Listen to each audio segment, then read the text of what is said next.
Hoje, 16 de novembro, segunda-feira, iniciamos mais um programa, o Salmo do Dia. E o Salmo do Dia de hoje é o Salmo 1. A liturgia da palavra, da missa, nos presenteia mais uma vez com este Salmo, que medita sobre os dois caminhos, o caminho do justo e o caminho do ímpio, o caminho dos mandamentos e o caminho da desobediência a Deus. E nós vamos ler a terceira estrofe deste salmo, que vai falar sobre as consequências do caminho do ímpio. Em outro programa, nós já meditamos nesse salmo sobre o caminho do homem reto e justo, que é semelhante a uma árvore à beira do rio, que dá seus frutos o ano todo. Esse é o caminho do bem. Agora, na terceira estrofe, vejamos o efeito do caminho do mal. Mas bem outra é a sorte dos perversos. Ao contrário, são igual a palha seca, espalhada e dispersada pelo vento. Pois Deus vigia o caminho dos eleitos, mas a estrada dos malvados leva à morte. Nessa terceira estrofe, o salmista reflete sobre as consequências nefastas, destruidoras, daqueles que optam pelo caminho do mal. Aqueles que inveteradamente optam pelo pecado. Ou como diria já São Paulo nas suas cartas, não fica satisfeito em fazer o mal, mas aplaude o mal. São estes que são os ímpios, aqueles que seguem decididamente e livremente o caminho do mal. E qual é a consequência? O salmista vai dizer que será espalhado como uma palha.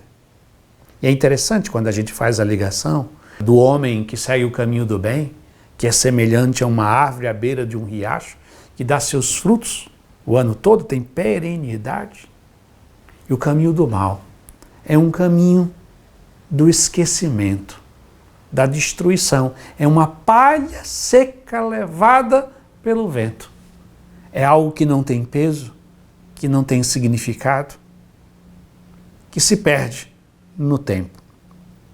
E o salmista continua ainda dizendo: Deus vigia o caminho dos eleitos, isto é, Ele vigia o caminho dos bons, daqueles que seguem os mandamentos, daqueles que acolhem a palavra de Deus e tentam colocar em prática na sua vida.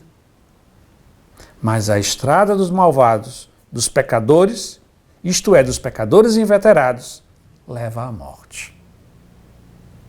Essa é a consequência do caminho do mal.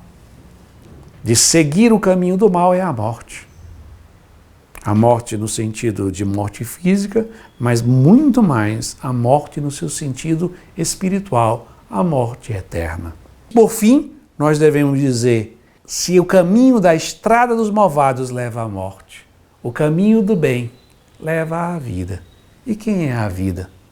A pessoa de nosso Senhor Jesus Cristo. Que hoje renovemos no nosso íntimo mais profundo o desejo do caminho do bem, que é o caminho da justiça, da bondade, da caridade, da prudência, da temperança. É o caminho da felicidade. Em uma só palavra, é se tornar discípulo de nosso Senhor Jesus Cristo e o segui-lo. E assim, rezemos mais uma vez essa terceira estrofe, tomando consciência do nosso chamado de seguir nosso Senhor Jesus Cristo. Mas bem outra é a sorte dos perversos. Ao contrário, são iguais à palha seca, espalhada e dispersada pelo vento, pois Deus vigia o caminho dos eleitos, mas a estrada dos malvados leva à morte. Amém.